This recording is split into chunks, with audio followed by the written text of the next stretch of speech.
Let's do some NFL draft talk here on the San Francisco 49ers Report. We're going to take a look at some updated Niners draft targets in the first round after the first and initial wave of NFL free agency. San Francisco obviously able to address some positions of importance, positions of need, but with that, still some holes on this roster. And you look at some of the remaining needs on this Niners team right now, all across the offensive line. And that does include some tackle options at right tackle, then in the future at left tackle, because Trent Williams isn't getting any younger. So guard, center, right tackle, maybe that right tackle goes to left at some point. Those are really the biggest needs on this team in my estimation. Another edge rusher, even though San Francisco bringing in Leonard Floyd, Yetur Gross-Matos, you could use another stud player there. Not sure what they're going to be able to get from Robert Beal going into year two, plus he was a late round player who barely played at Georgia in 2022. Defensive tackle, I think, is a big need. Cornerback. And then you look at the secondary, you could go corner, you could go safety, because think that you're trying to build this football team for 2024, but for the years beyond that as well. Let's start off here with the most glaring hole on this Niners team, and that is the offensive line. This is a deep and rich class as far as offensive linemen go, and this is speaking of offensive tackle and along the interior. Taliese Fuaga tested great at the NFL Combine in Indianapolis, moves so well for his size. He also has that nasty streak to him where he will pancake you, drive you into the ground. He'll get up, he'll start laughing about it. Fautanu out of Washington can play tackle, can play guard.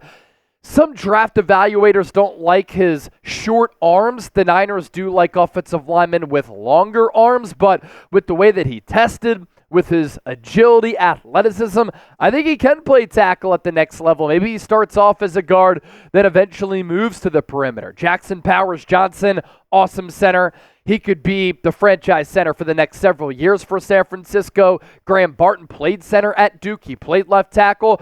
Another player with shorter arms, so he has some positional flexibility and versatility. J.C. Latham out of Alabama is a dog. Fashanu decided to go back to Penn State, even though if he decided to go back or go into the NFL draft, I should say, in the 2023 draft, I think he could have been a top 10, top 15 pick. So him going back to Happy Valley surprised a lot of people. Amarius Mims is so raw, so little experience at Georgia, but all of the size and traits of being a Pro Bowl caliber tackle. The same could be said for Tyler Guyton, who Trent Williams really likes because Trent Williams also went to Oklahoma.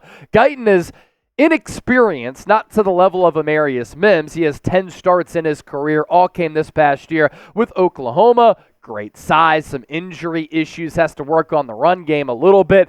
And then Kingsley Suamataia out of BYU, another player who's physical. He's tough as nails. He has that nasty streak to his game. He does have a lot of experience and can really climb to that second and third level as a blocker. What the Niners can do here, if they address offensive line, you can strictly go interior, or you can draft a right tackle who can play inside, and he gives you that positional flexibility now in the future, and maybe you look ahead at that player becoming a left tackle at whatever point that Trent Williams decides to retire.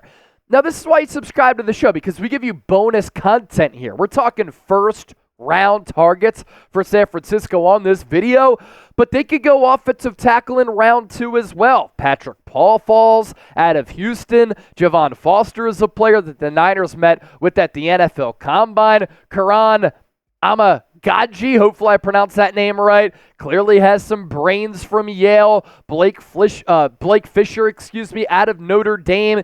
He's fleet of foot. Went to Notre Dame in South Bend as a very highly touted recruit coming out of the high school ranks. And then furthermore, some guard and center options outside of Jackson Powers-Johnson.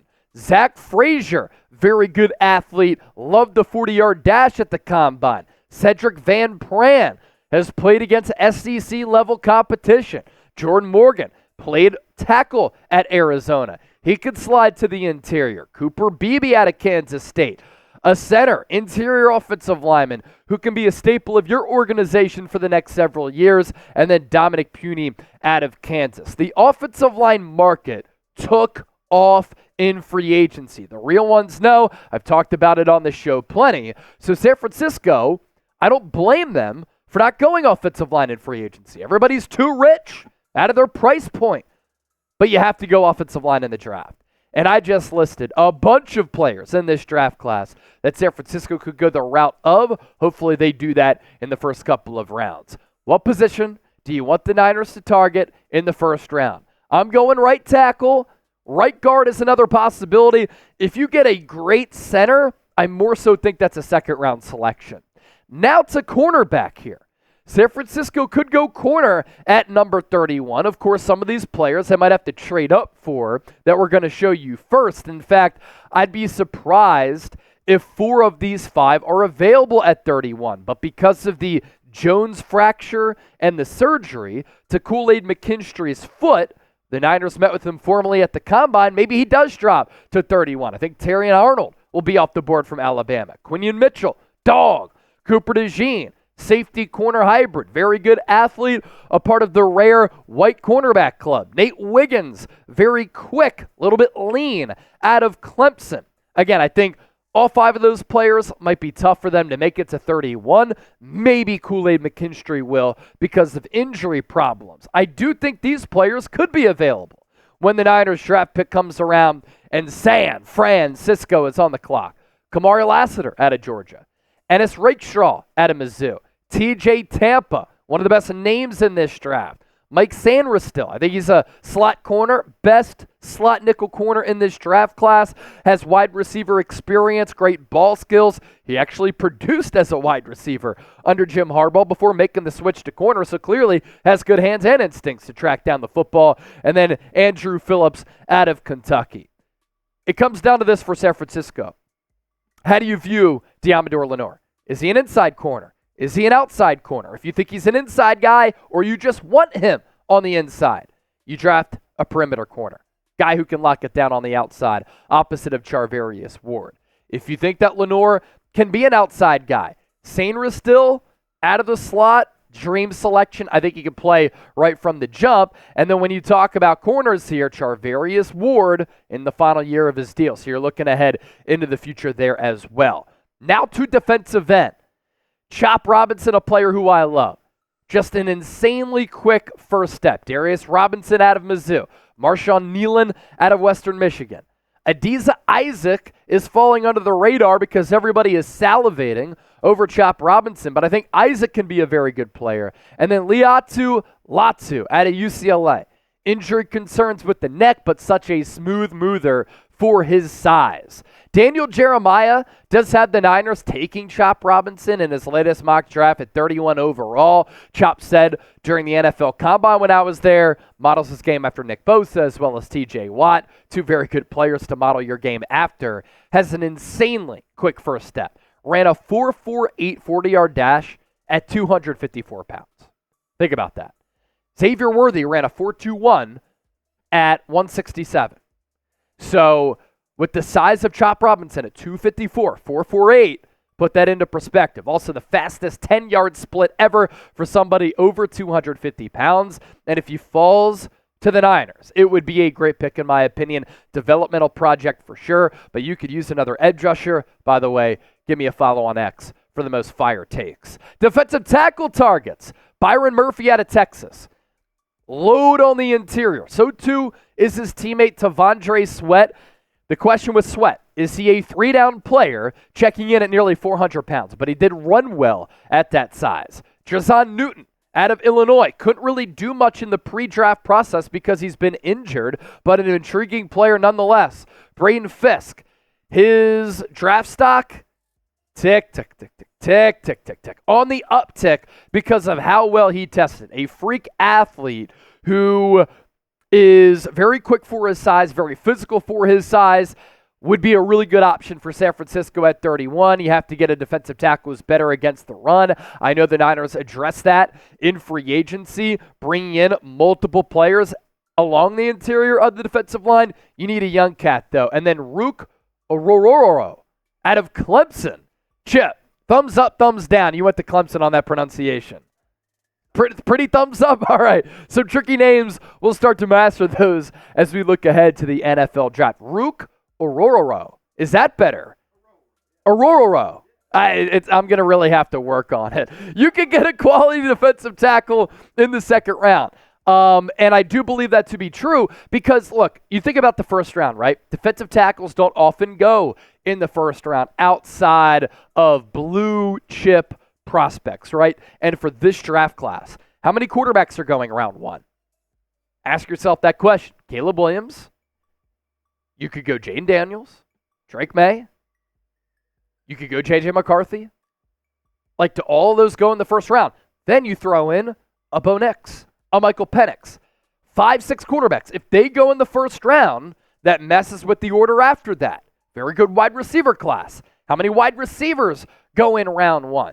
You have Marvin Harrison Jr., Malik Neighbors, Rome Odunze, Brian Thomas, A.D. Mitchell, Xavier Worthy, Troy Franklin. That's a very good receiver class. So how many receivers go? Like, we're talking about Brock Bowers, just a stud of a tight end, maybe lasting until the 20s because other teams are trying to get their quarterback, a wide receiver. It's not a great edge class, but teams need edges. And then they're trying to address these other needs like offensive line. So that's what's very interesting here. When the Niners are on the board in the second round, there could be a quality offensive lineman, a quality wide receiver, a quality defensive tackle. They might have a pick of their choosing with that second round selection. Top wide receiver targets. This has to do with what the Niners decide to do with Brandon Ayuk. If they decide to trade him away, you're going to need to find his replacement. And these players, I think, could fall to the Niners, depending on where that draft pick is and where they select. Brian Thomas out of LSU, Ladd McConkey out of Georgia, A.D. Mitchell, who I think is the better wide receiver than his teammate Xavier Worthy. By the way, we're kind of realizing in the pre-draft process how good that Texas team was. No surprise they made it into the college football playoff. And then Troy Franklin out of Oregon. Do not sleep on Keon Coleman. He ran a 4.6 40-yard dash, slowest among all wide receivers. But the gauntlet drill, he passed it with flying colors. His 40-yard dash, a 4.64. But when you watch him play, the play speed is really good. And he still had a relative athletic score of 9.12 on a scale of 10 because of the height at 6'3", the weight at 213, the vertical, the broad, the 10-yard split, all the elite. So short area quickness, but not a good 40-yard dash. But when you're 6'3", do you need that vertical speed when you can go up and get it, climb the ladder, and be that physical wide receiver? I think he's going to be a really good pro. He flashed that against the elite competition this past year. Which draft prospect have you fallen in love with? Drop me a name down below in the comment section. Interested to see your thoughts on that. And you never know. You list those names, and we might do a video on it in the future right here on the 49ers Report.